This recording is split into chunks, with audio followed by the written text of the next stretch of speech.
Gracia, la gracia de Dios. Ha sido bueno hablar sobre la gracia, ¿no? Ha sido una bendición. Qué bueno, porque la gracia siempre va a ser algo transversal en la Biblia.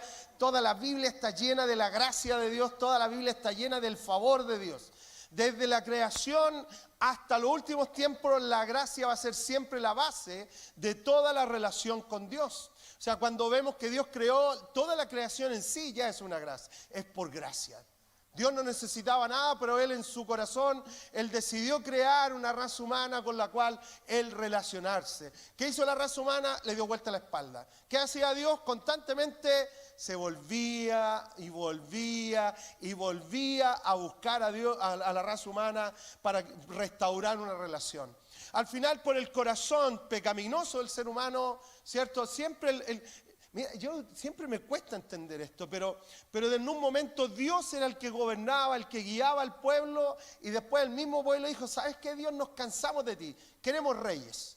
Todos los demás pueblos tienen reyes, todos los demás pueblos tienen reyes. Nosotros queremos un rey humano.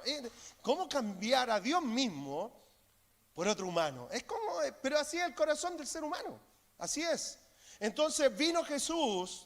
Y la Biblia dice en Juan 1, dice que la ley vino por Moisés, pero la gracia y la verdad vinieron por Jesucristo.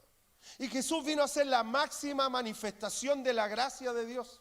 Jesús vino a ser la máxima manifestación del amor de Dios a esta raza humana, donde Él envió a Jesús para que Jesús tomara tu pecado, mi pecado, para restaurarnos. Y hemos estado hablando de eso estos últimos 2 domingos. Y hoy día vamos a hablar sobre la gracia como la base de nuestra relación con Dios. Hemos tomado 2 versículos, ¿cierto?, que han sido nuestra base de esta enseñanza. Uno es Tito 2, versículos 11 y 12, que dice lo siguiente: en verdad, Dios ha manifestado a toda la humanidad su gracia, la cual trae salvación y nos enseña a rechazar la impiedad y las pasiones mundanas, y así podremos vivir. Aquí hay 2 elementos muy, muy interesantes acerca de Dios manifiesta su gracia. ¿Para qué? Para salvación y para vida. En este mundo con justicia, con piedad y dominio propio. Y Hebreos 4, versículo 16 dice, acerquémonos confiadamente. ¿A qué cosa? Al trono de la gracia. O sea, donde está sentado la máxima autoridad fluye gracia hacia nosotros para recibir misericordia y hallar gracia que nos ayude en el momento que más la necesitamos. O sea, en el momento que más necesitemos algo, podemos ir al trono de Dios y recibir esa gracia. Por eso que el apóstol Pablo decía, entonces me glorío en mis debilidades, me glorío en mis necesidades, me glorío cuando no ando muy bien. ¿Por qué? Porque su gracia se hace poderosa en mí. Es la gracia la que viene a suplir nuestras falencias. Es la gracia la que viene a sanar nuestra herida. Es la gracia la que viene a restaurar nuestra mente, nuestras emociones. Es su gracia. Y el primer domingo definimos como gracia es el favor y la bondad de Dios. Es el favor y la bondad de Dios hacia la raza humana. Es el significado en resumen, es muy amplio. Pero a mí me gustaría profundizar un poquito más en esto. Entonces, ¿cuál es la esencia del significado de la gracia? Hay una palabra, ¿cierto?, en el hebreo que es chanán. Y se usaba básicamente para inclinarse a ayudar a alguien. Inclinarse como para ayudar a alguien que se cayó, había que ayudar a alguien que era un mendigo, había que ayudar. Y se ocupa esa palabra también en relación a cómo es Dios con la raza humana. Entonces la palabra chanán significa inclinarse en favor de alguien. Inclinarse en favor de alguien. Entonces la gracia de Dios en el Antiguo Testamento se manifiesta cuando Dios viene y levanta al pueblo de Israel, del pueblo de Israel, y un pueblo que no era nada. La Biblia dice que ellos no eran nada, pero Dios los tomó, se inclinó y los levantó y los hizo su pueblo. Por lo tanto, es para inclinarse a ayudar, para inclinarse a restaurar a una condición digna. Eso es lo que dice en el Antiguo Testamento la palabra chanán. Pero en el Nuevo Testamento aparece otra palabra que está en el griego, que es la palabra charis, que es donde viene la misma palabra charisma o carisma o los dones. Pero charis en el griego significa un regalo o un don, un favor, un regalo que tú recibes. Por lo tanto, En esencia, la palabra charis en el Nuevo Testamento significa el favor inmerecido de Dios hacia el ser humano. O sea, ni tú ni yo merecemos. Y esto es muy interesante entender porque a veces gente equivoca esto como que Dios me necesita. Pero en realidad, ¿sabes qué? Dios no necesita nada. Por eso que es Dios. Él no necesita dormir, no necesita comer, no necesita tomar agua. Él es autosuficiente. Por eso que es Dios todopoderoso. Pero en su poder, autoridad y autosuficiencia, Él decidió crear una raza humana para relacionarse con esa raza humana. Y ha caminado a través de los siglos y siglos buscando esa relación. Hasta que aparece Jesús y Jesús viene a ser el camino sobre el cual tú y yo podemos relacionarnos con este Dios maravilloso. Entonces, charis significa el favor inmerecido de Dios hacia el ser humano. Es un acto, ¿cierto?, de Dios, de un amor incondicional hacia cada uno de nosotros. Dios nos ama de una manera incondicional. Dios te ama en la condición en que tú estás hoy y en la condición en que vas a estar mañana. Dios te ama profundamente, amigos. Y a veces nosotros pensamos que es como un dicho hippie, Dios es amor y todo esto. Pero eso es una realidad. Y a veces, ¿sabes qué? La Biblia enseña que hay uno que condena, que es el diablo. Y a veces nosotros mismos nos autocondenamos. Y nosotros mismos nos automaltratamos. Y nosotros mismos decimos, pero es que yo, mira lo que hice, pero es que yo, mira cómo soy, pero es que yo. Cuando en realidad Dios está bien con nosotros, por medio de su gracia. Por lo tanto, esta gracia de Dios, básicamente se concreta en dos sentidos, en dos áreas. Uno, y lo primero es para salvación. Es que a través de la gracia ahora tú vas a poder estar con el Padre por la eternidad. Por la eternidad, amigos. Y tal vez hoy día, igual como dice en 1 Juan, hoy día como que no vemos muy bien, pero viene el día en que se va a manifestar. Viene el día, amigos, en que tal vez venga el Señor o nosotros partamos y nos vamos a dar cuenta que todo esto es verdad. Porque hoy día, como humanos, de repente, igual, como que sí, como que no, tenemos nuestras crisis. ¿Tienen crisis ustedes de repente? Yo tengo crisis por lo menos 3 veces a la semana. Pero algo que me da consuelo y algo que me da mucha esperanza es que esto no depende de mí, sino que depende en esta gracia de Dios. Y Dios me ha dicho que la salvación es por medio de su gracia, es mediante la fe en Cristo Jesús, esa bondad, ese favor de Dios hacia nuestras vidas. Y segundo, también es para vivir la vida con Dios. Es imposible vivir una vida cristiana separado de la gracia de Dios. No se puede. Es solo la gracia lo que nos permite caminar en los planes de Dios para nuestras vidas. Pastor Felipe, mi pastor en un momento, por muchos años, él solía decir que la gracia de Dios como figura es como la red que tienen los trapecistas. ¿Ya? El otro día fuimos al circo con mis nietecitas. Pero es como esa red que soporta abajo. Y el trapecista ¿cuántos son como trapecistas de la vida aquí? Andáis ahí como, que me caigo, que me caigo. Somos como trapecistas de la vida. Ya sea por las finanzas, por el trabajo, por las relaciones, estamos ahí como, que me caigo. Y él solía decir, pero cuando tú te caes, está esa red ahí, que es la gracia. Y cuando tú te caes, está la gracia de Dios que te sostiene. Y cuando tú tal vez estás a punto de caer, está la gracia de Dios que te sostiene. Y esa gracia maravillosa es la que nos sostiene para poder vivir esta vida con Dios. Porque es imposible vivirla en nuestras fuerzas. Solamente se puede vivir por medio de la gracia de Dios. Y me gustaría leer un par de versículos en el libro de Romanos, en el capítulo 5. Vamos a leer un par de versículos ahí, Romanos 5, versículos 1 y 2, dicen lo siguiente. En consecuencia, ya que hemos sido justificados mediante la fe, tenemos paz con Dios por medio de nuestro Señor Jesucristo. Estamos en paz con Dios. Amigos, Dios no está en guerra. Dios no está contra ti. Dios no es un Dios que está en guerra contra tu vida ni está poniendo obstáculos. No podemos decir, Dios, ¿por qué pones esto contra mí? Dios no está en contra nuestra. Dios está en favor de cada uno de nosotros.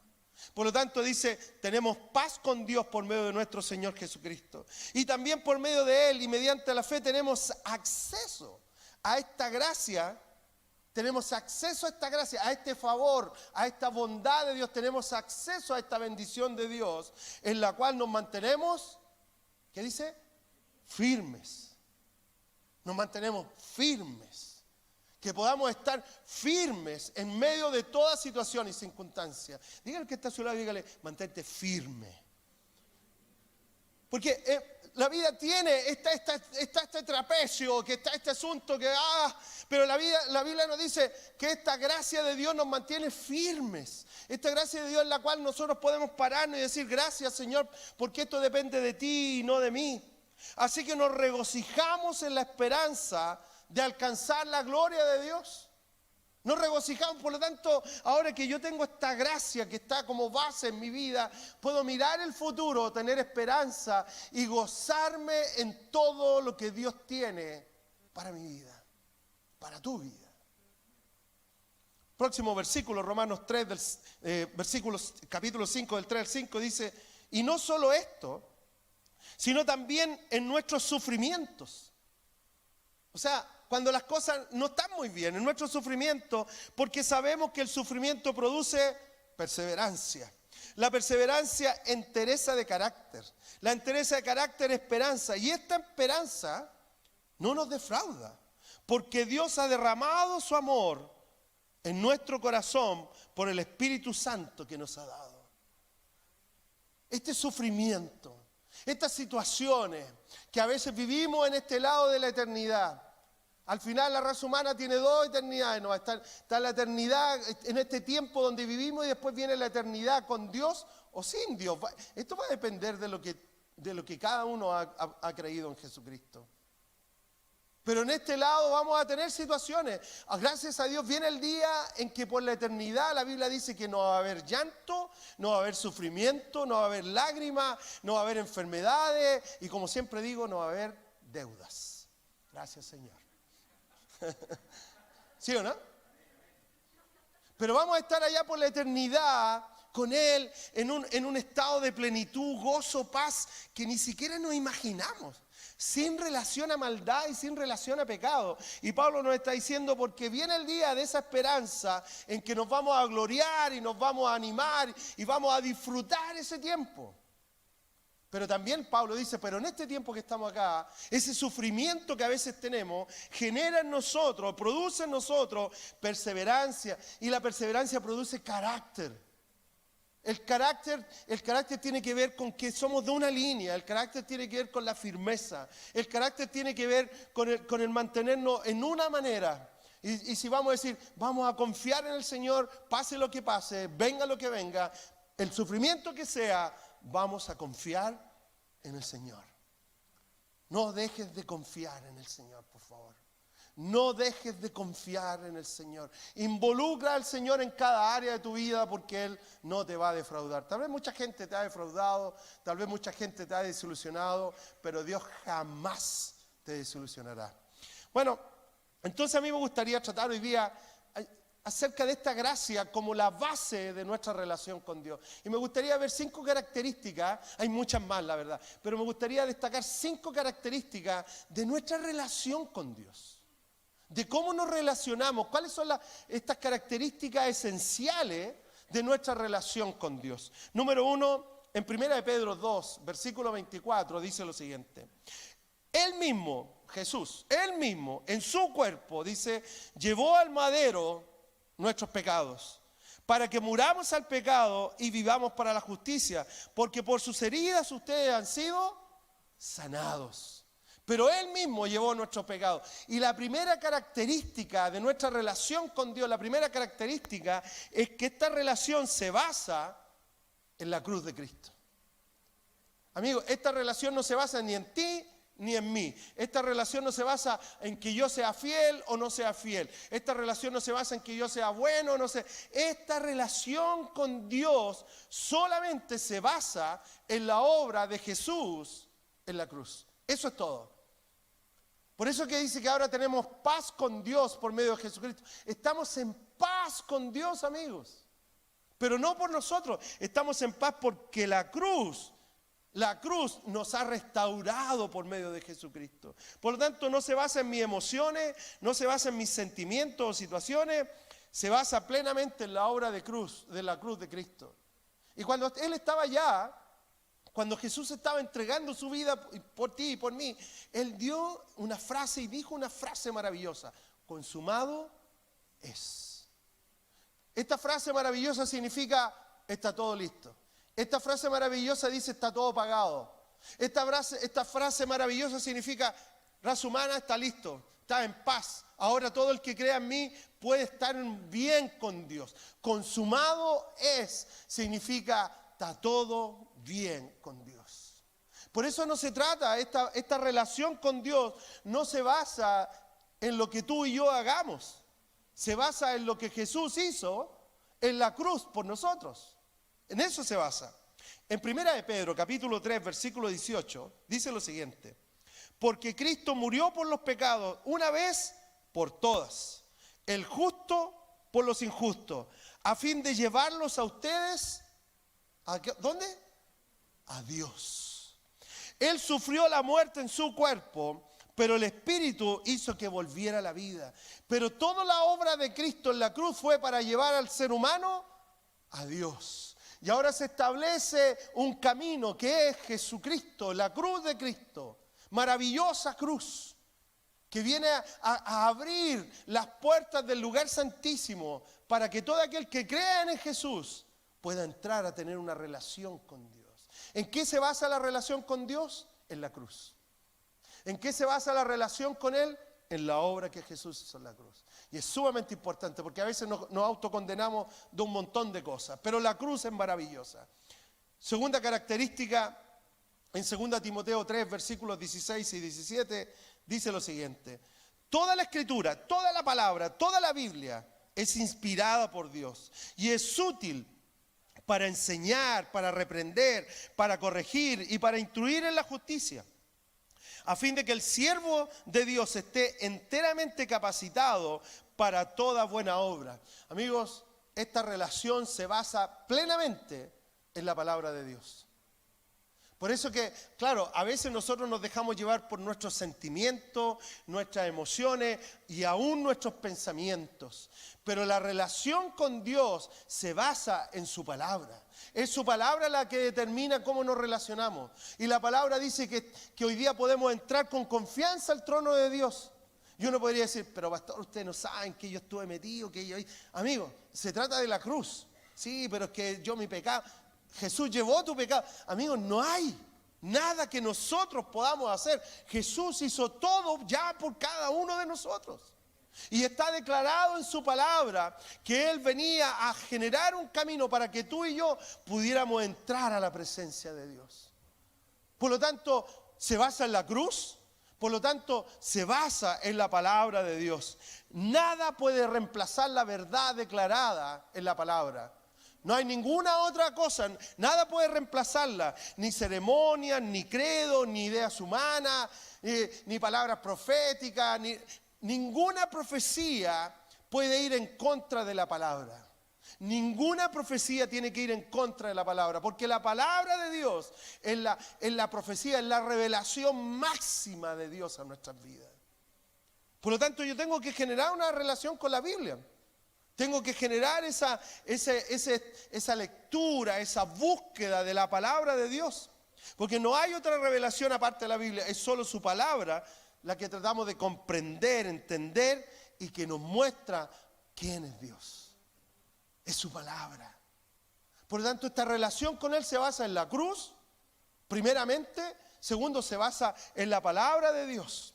En un momento Jesús, hablando con los fariseos, los religiosos de su época, que se basaban, andaban hablando de la ley, los mandamientos, Jesús les dijo lo siguiente. Juan 5, 39 al 40 dijo lo siguiente: ustedes estudian con diligencia la Escritura porque piensan que en ella hayan la vida eterna. Y son ellas, la palabra de Dios, las que dan testimonio en mi favor. Estaba diciendo Jesús. O sea, yo me revelo a la raza humana por medio de la palabra. Sin embargo, ustedes no quieren venir a mí para tener esa vida.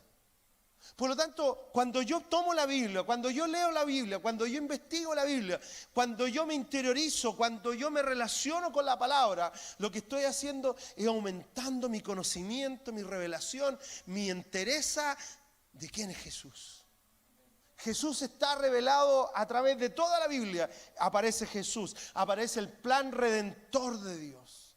Por lo tanto, esta relación con Dios se basa en la cruz, se basa en la palabra. Amigos, si hay algo que yo me he dado cuenta en el pasar de los años, es que en general la gran mayoría de los cristianos no leen la Biblia. O sea, la tienen abierta en algún salmo por ahí en el librero, ¿cierto? Creyendo que si pasan y tal vez mientras pasan por encima y se persignan, hay algo, no sé. Pero amigos, es la lectura. Es la interiorización, es la oración de la palabra, es poder relacionarse con esa palabra. El mejor libro que tú puedes leer hoy día es la Biblia. Lee los evangelios, tómate tiempo para leer Mateo, Marcos, Lucas, Juan. Los evangelios nos muestran la vida de Jesús, lo que Él hizo, lo que Él dijo. Lee la Biblia. Porque en la medida en que tú leas la Biblia, tu fe, tus convicciones personales van a aumentar. Una tercera característica de esta relación con Dios, en Efesios 2, versículos 4 y 5, dice lo siguiente: pero Dios, que es rico en misericordia, por su gran amor por nosotros, nos dio vida con Cristo. Y aun cuando estábamos muertos en nuestros pecados, por gracia ustedes han sido salvados. Por esa gracia, aunque estábamos en lo más profundo del pecado, la Biblia dice que Dios vino y por su gracia, por su bondad, por una bendición solamente que viene de Él, Él nos rescata y nos pone en un punto de salvación. Entonces, una tercera característica es que esta relación se basa en quién es Dios y no nosotros. Se basa en quién es Dios y no en nosotros. La Biblia dice en el libro de Deuteronomio que Dios no es hombre para que mienta. Pero ¿cómo el ser humano? Engañoso. El corazón, dice la Biblia, que el corazón es engañoso. El corazón es tan engañoso que nos engaña a nosotros mismos. Entonces decimos una cosa y terminamos haciendo otra y así. Pero esta relación se basa en quién es Dios y quién es Dios. Dios es un Dios amoroso. La gracia viene para restaurar a la raza humana. El pecado viene a destruir y generar heridas. El pecado lo único que hace es destruye y hiere. Pero la gracia trae al hombre desde lo lejos y lo reconcilia con Dios. Porque Dios es un Dios bueno. Díganle al que está a su lado y dile: Dios es un Dios bueno.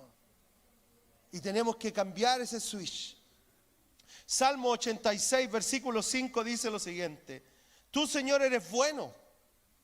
David miró a Dios y le dijo: tú, Señor, eres un Dios bueno y perdonador, porque grande es tu amor por todos los que te invocan. O sea, Dios es un Dios bueno, perdonador y amoroso. 1 Corintios 16, 34 dice: alaben al Señor porque Él es bueno y su gran amor perdura para siempre. Entonces, esta relación no es una relación que se va a terminar en algún momento. No es una relación que Dios tiene un compromiso y un pacto con cada uno de nosotros. Y ese compromiso y ese pacto que tiene Dios contigo es que Él nunca te va a dejar. Él nunca te va a abandonar. Tal vez te abandonaron tus padres, tal vez te abandonaron tu esposo o tu esposa, tal vez te abandonaron tus hijos, tal vez te has sentido solo o sola. Montones de cosas que a cada uno de nosotros nos pasa.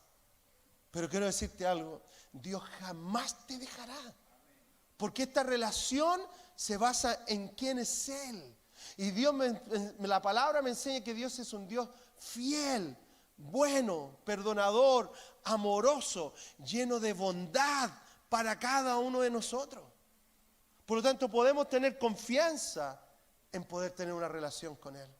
Una cuarta característica de esta relación con Dios, en Romanos 5, versículo 10, dice lo siguiente: porque si, cuando éramos enemigos de Dios, fuimos reconciliados con Él mediante la muerte de su Hijo, con cuánta más razón, habiendo sido reconciliados, seremos salvos, ¿cierto?, por su vida. Esta relación se basa en una reconciliación con Dios. Es muy interesante porque la palabra que usa Pablo aquí de reconciliación es una palabra de guerra, es una palabra donde hay paz. Por eso que el primero nos llama enemigo. Cuando ustedes eran enemigos, eran contrarios a Dios. Entonces él usa un término de guerra. Se acabó la guerra. Ahora hay paz. Se acabó la guerra con Dios. Ese es el término que está usando Pablo. Hay una reconciliación. Por lo tanto, esta paz, esta relación se basa en que hoy día estamos reconciliados con Dios. O sea, Dios no tiene problemas con nosotros.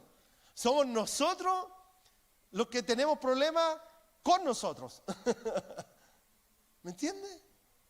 Pero Dios no tiene problema con nosotros. Por eso es que cuando caminó Jesús en las calles de Jerusalén, Jesús constantemente se relacionaba con todas las personas.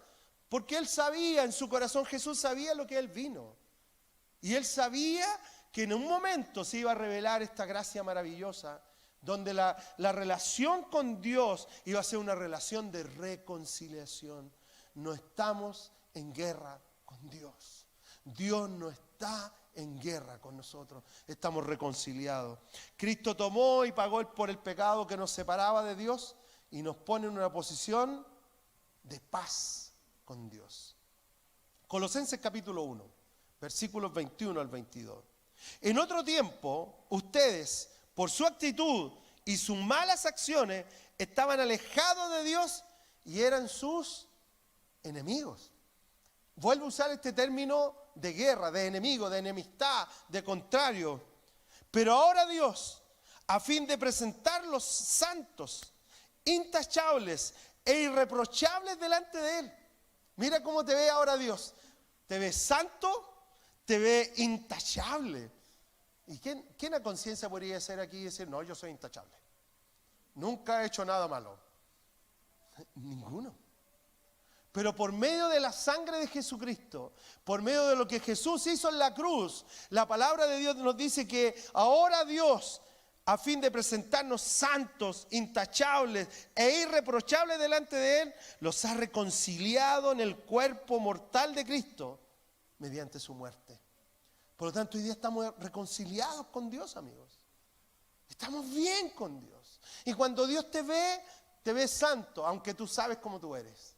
Te ves intachable, aunque tú sabes todos los condoros que te han mandado. Y te ve también irreprochable, aunque tú sabes las cosas que has hecho. Pero es muy diferente la visión que Dios tiene de nosotros a la que tenemos nosotros de nosotros mismos. Por eso esta relación, primero se basa en la cruz. Segundo, se basa en su palabra. Se basa en lo que estamos leyendo aquí. Tercero, se basa en quién es Dios. Y también se basa en que estamos reconciliados con Dios.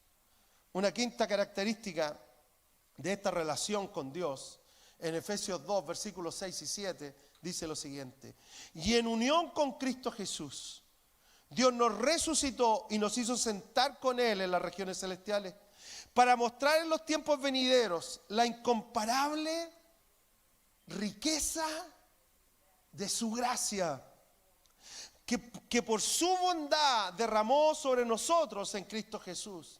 Pero esta relación, ¿cierto? Esta relación que tenemos con Dios se basa en la unión que ahora tenemos con Jesús. Por eso el apóstol Pablo escribió, y en unión, ¿sabes lo que significa? Es la unión, que ahora somos uno con Jesús.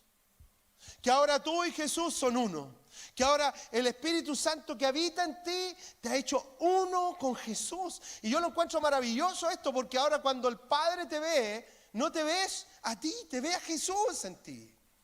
Ve la obra de Jesús en ti. Por eso que de alguna manera aquí el apóstol Pablo nos dice que ahora vamos a poder disfrutar de las riquezas de su gracia, no por nosotros, sino por la cruz, por lo que declara su palabra, por quién es Dios y porque estamos reconciliados y porque también estamos unidos con Jesús. Es tan lindo todo esto. La gracia nos une a Dios. La gracia es un amor de papá. Por eso que la Biblia constantemente, cuando Jesús le enseñó a orar a sus discípulos, ustedes deben orar así. ¿Qué es lo que dice después? Padre nuestro. Lo primero que nos enseña Jesús es mirar a Dios como un Padre, un Padre amoroso. La gracia es un amor de Padre. La gracia de Dios es un... Mira lo que hace. La gracia de Dios hace a un pecador rechazado, lo hace un hijo. Y lo hace un hijo de Dios con todos sus derechos. Esto es lo que hace la gracia. La gracia toma al pecador rechazado, enemigo de Dios, que no tenía nada que hacer, pero lo toma y lo hace hijo. Y ahora tú y yo podemos decir que somos hijos de Dios no por nuestros méritos, no porque hemos sido muy buenos, sino que podemos decir que somos hijos de Dios por su gracia. Porque su gracia nos ha capacitado para ser llamados hijos. En Romanos capítulo 6, versículos 5 y 8 vamos a leer. Versículo 5 dice: en efecto, si hemos estado unidos con Él en su muerte, sin duda también estaremos unidos con Él en su resurrección. Unidos a Él, uno con Él. Ahora bien, si hemos muerto con Cristo, confiamos que también viviremos con Él. Y ahora tú y yo podemos tener una vida junto al Padre por medio de su gracia. La gracia es lo que hace al pecador rechazado, al pecador herido, al pecador que no tiene ninguna otra alternativa. La gracia viene y lo pone en una posición de hijo restaurado, amado. Tú eres un hijo e hija amada por Dios. Tú tienes un Padre que te ama. Tú tienes un Padre celestial que está de tu parte. Tú tienes un Padre en el cielo que está haciendo barra por ti. Vamos, hijo, que tú puedes. Vamos, hija, que tú puedes. Todo lo puedes en Cristo que te fortalece. Allá está Dios gritando a sus hijos. Vamos, hijo, tú puedes. Por eso que el escritor del libro de Hebreos dice: corremos esta carrera. Es como, vamos, hijo, porque mi gracia es suficiente para ti. Efesios 2, versículos 18 y 19 dice: pues por medio de Él, de Jesús, tenemos acceso al Padre por un mismo Espíritu. Por lo tanto, ustedes ya no son extraños, ni son extranjeros, sino que son conciudadanos de los santos y miembros de la familia de Dios. ¿Con qué ropa podemos ser nosotros parte de la familia de Dios? Nosotros no tenemos eso. Pero Jesús ha venido y se ha hecho pecado por nosotros para que tú y yo podamos ser llamados hijos. Esto es un amor extraordinario. Vamos a ponernos de pie y vamos a orar.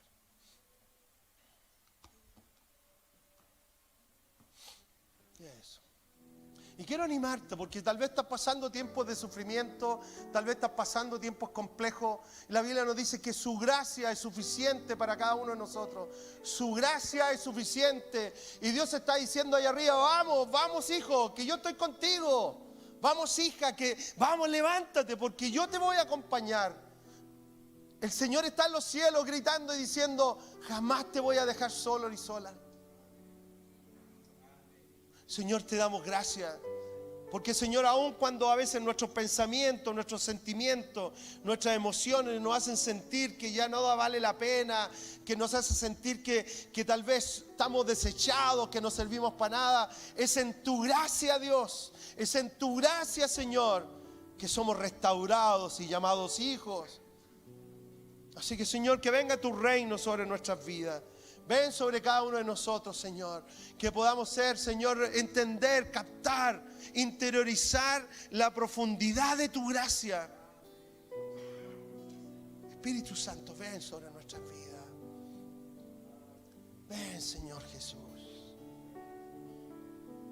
Cambia nuestra mente, cambia nuestro corazón, cambia nuestros pensamientos. Que podamos volvernos a ti, Señor, y ponerte a ti como la base y la gracia como fundamento de nuestra relación contigo, Dios. ¿Por qué no cierras tus ojos un momento? Y tal vez has llegado aquí o estás pasando situaciones de crisis, de sufrimiento, estás luchando con situaciones, tal vez estás peleando contigo mismo, contigo misma. y tal vez estás enfrentando situaciones que nadie más puede pasar, nadie más puede ayudarte. Y tal vez estás mirando y dices, no, esta cuestión no tiene vuelta, esta cuestión no tiene por dónde. Pero yo sé algo, que la gracia de Dios es suficiente. Y la gracia de Dios puede ayudarnos y rescatarnos del hoyo más profundo en que podamos estar. Su gracia es suficiente para levantarnos y llevarnos a todo lo que Dios tiene para nuestras vidas, a las riquezas de su gracia. Pero para eso tenemos que ir ante Dios y declararnos: Señor, te necesito, porque no puedo sin ti. Me gustaría invitarte, si estás pasando por una situación compleja, donde tú estás, levanta tu mano. Queremos orar por ti, de ninguna manera avergonzarte, pero sí queremos orar y queremos decirle: Señor, aquí estoy y te necesito. Necesito de tu gracia, necesito de tu bondad. Señor, necesito